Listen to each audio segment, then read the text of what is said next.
16 қарашада Қарағанды облысында жүкті әйелдерді вакцинациялау процесі басталды. Номері 1 көпсалалы ауруханада болашақ аналардың алғашқы үшеуіне Pfizer вакцинасы салынды. Солардың бірі Әсемгүл Оразбекова. Қорқыныш болды кішкене басында, сосын тәуекел деп өзім үшін және болашақ балам үшін келістім. Коронавирусқа қарсы вакцина жүктіліктің 16-дан 37 аптасындағы әйелдерге салынады. Бірінші кезекте учаскелік гинеколог дәрігер, одан кейін терапевт болашақ ананың денсаулығын тексеріп, вакцина салуға болатынын не болмайтынын анықтайды. Екпе салатын күні алгоритмге сәйкес оларға вакцинаға дейін 1 сағат бұрын қанның жалпы талдауы жасалады. Нәтижесінде ешқандай қарсы көрсеткіштер анықталмаса, жүкті әйелдер вакцинация орталығына жіберіледі. Но осложнений очень много, однозначно.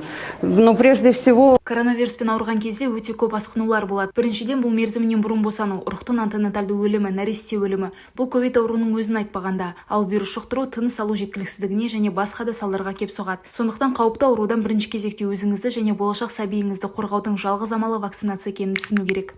Бүгінде аталған ауруханада 519 жүкті әйел тіркеуде тұр. Олардың ішінде жүктілік мерзімі 16-37 апта аралығындағы 230 әйел вакцинациялауға жатады. Сонымен қатар босанған әйелдер 42 күннен кейін вакцина ала алады. Ағымдағы жылдың 1 қаңтарынан бастап бүгінгі күнге дейін аталған ауруханада 97 жүкті әйел коронавируспен ауырған. Олардың 47-сі асқынулармен стационарлық емдеуде болған. Өзіңізді және болашақ сәбиіңізді қауіпті вирустан қорғаңыз.